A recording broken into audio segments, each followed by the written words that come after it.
And yes, good on him. But speaking of Ontario, you're like, well done. I'm going to transition this one. Yeah. Alrighty, well done. Find the right button.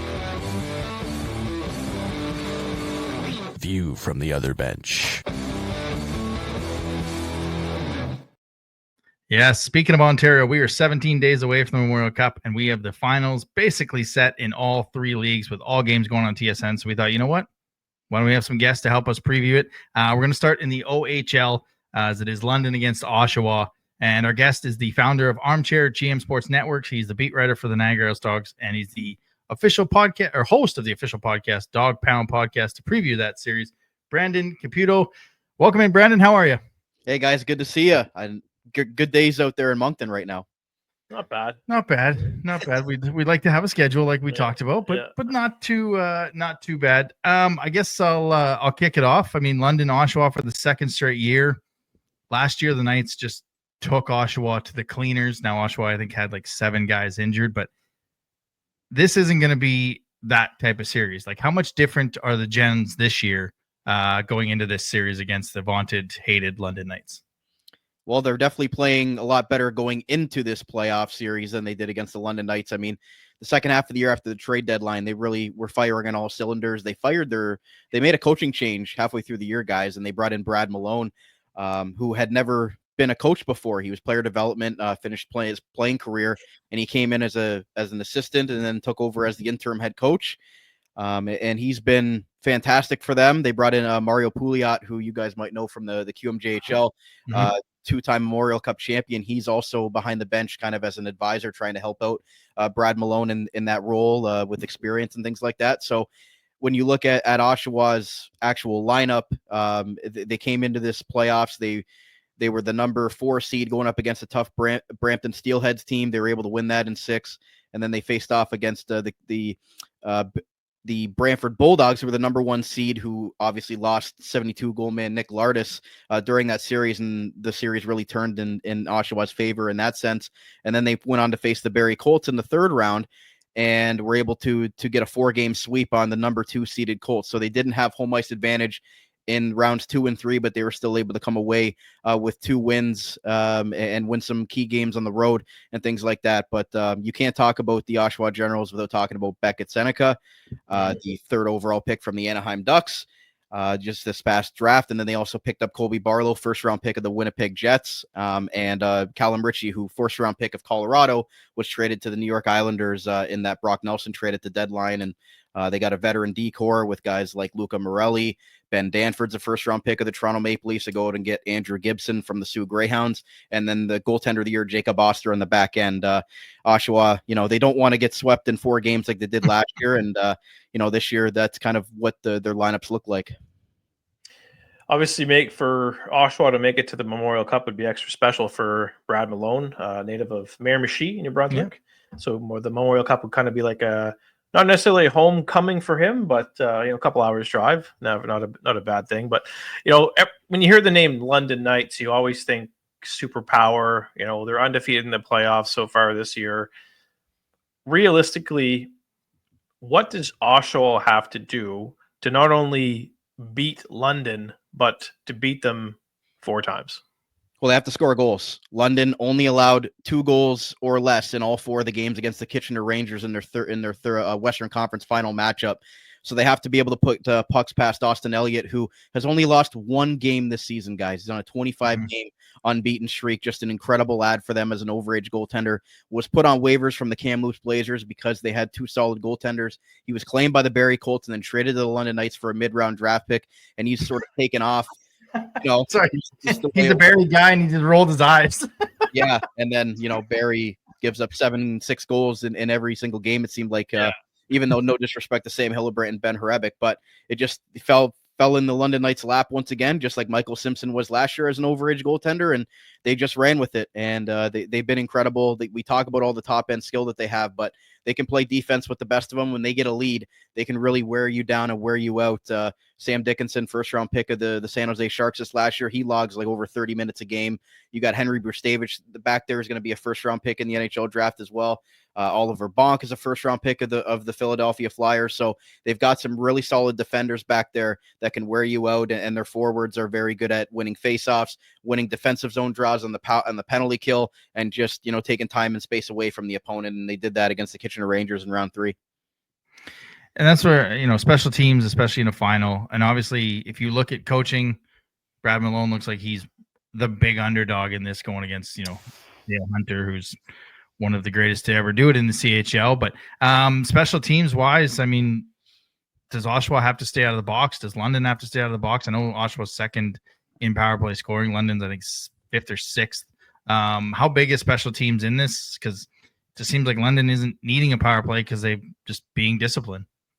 Yeah, I mean, they've been able to get under Kitchener's skin in that 3rd round, get them to take some untimely penalties, and then they capitalized on them. You look at Casper Haltonen, who's a trigger man on the power play for them, San Jose Sharks prospect. He was up with the Barracuda this year, and of course was sent back to London to give them another great piece for this season. And he's their trigger man on the power play. But then they can cross the ice to Easton Cowan. They can find Oliver Bonk in the bumper spot.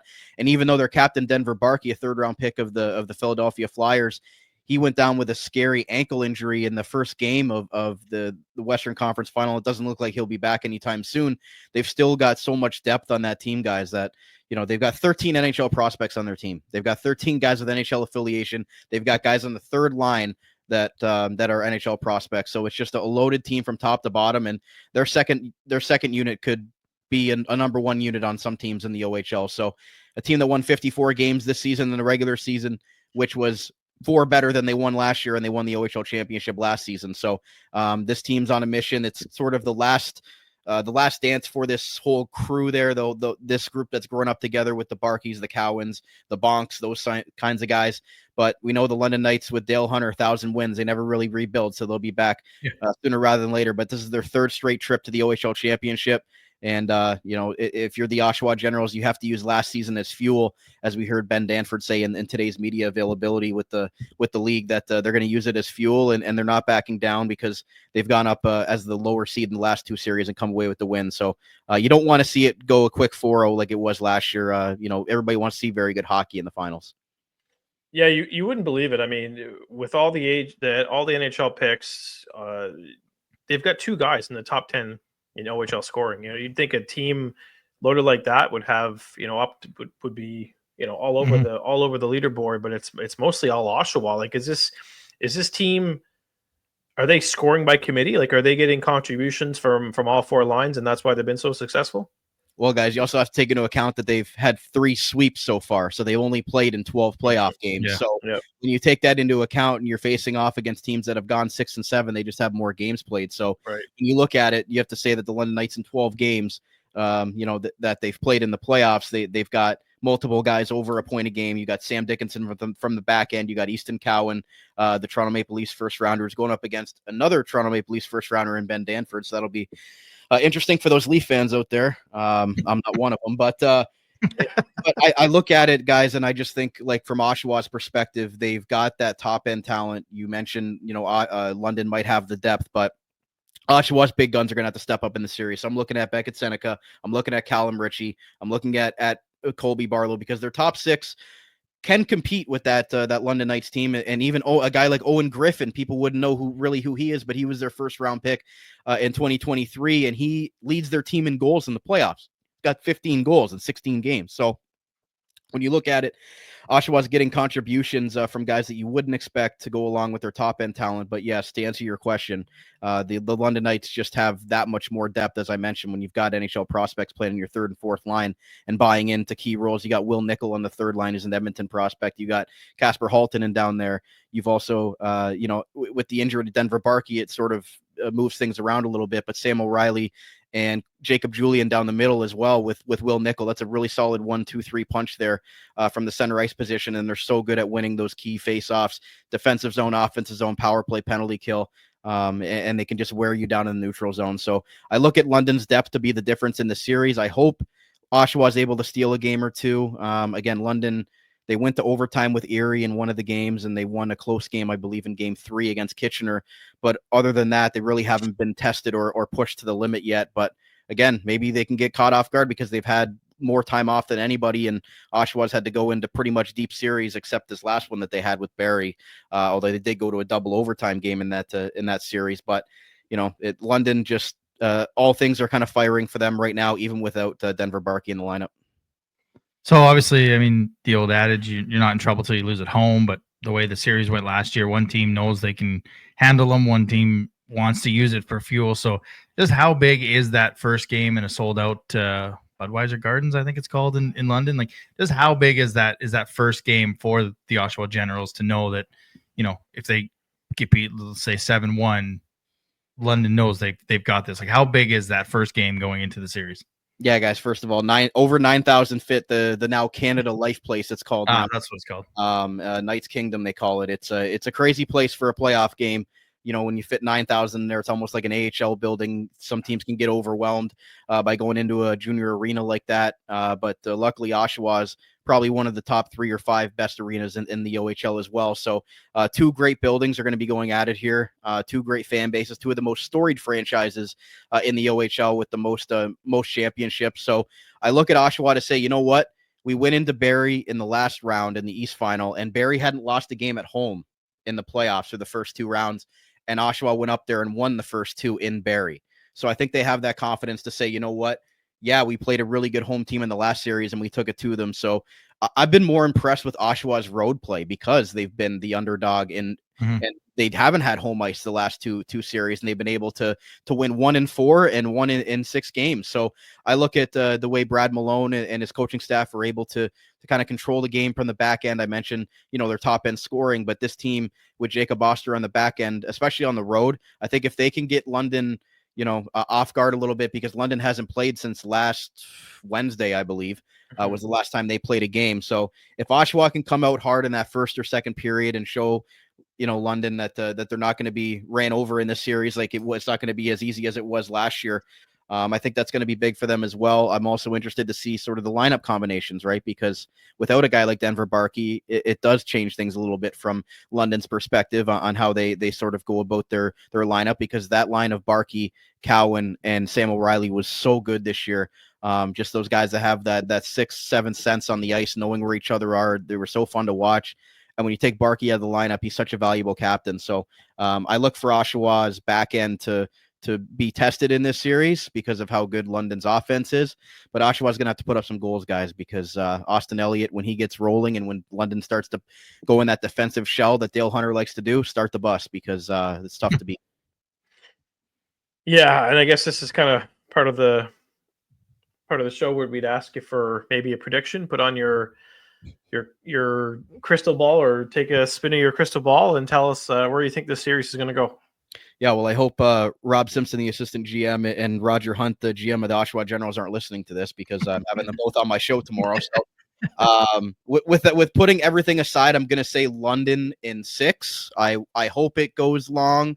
I hope Oshawa is able to steal her game or 2, because last year's finals, covering a 4-game sweep, it's not the same, guys. I mean, you guys know what it's like. It's the longer the series goes, the more anticipation it is, and I'll be at all the games covering it on the media side. So it's going to be fun. So I'll say London in 6, but I wouldn't be shocked if London goes a perfect 16-0 in this playoffs, because they haven't given me a reason to show that they're not capable of it without Denver Barkey in the lineup, and they want to go for that Memorial Cup that they felt was sort of taken from them last year by the host city Saginaw Spirit, that they had beaten in the playoffs and then had beaten in the round robin and just happened to lose to them in the third time.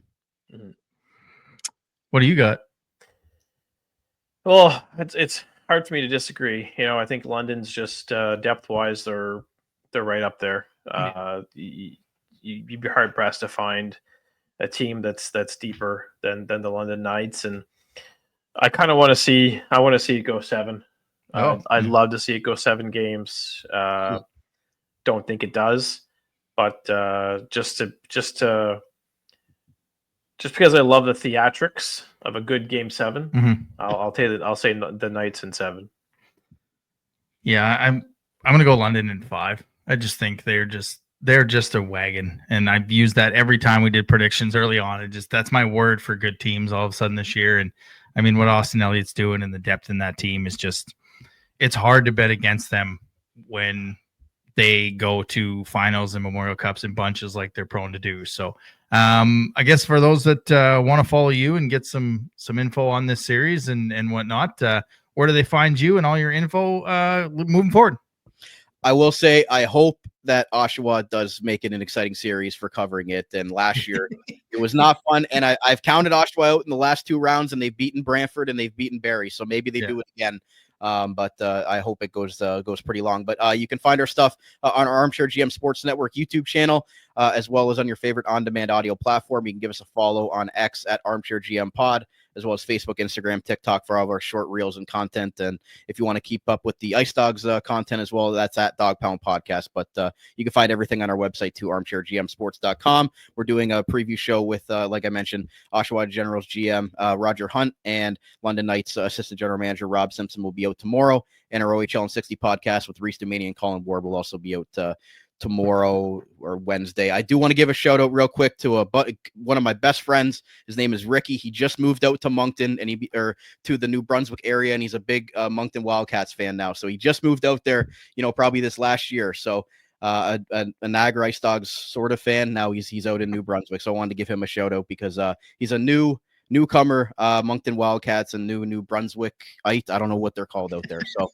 New Brunswicker. Yeah. Sure. But I wanted to give him a shout out because I know he's been to a few of the Moncton games this year. Perfect. Well, where to let him know where to find content on the team. And hopefully, I don't know if you're going to Rimouski, but if you are, hopefully we can catch up and do something together. I don't know if it's going to be in the cards, guys. I wish it could, but stranger things have happened, but it would be fun to see Moncton there.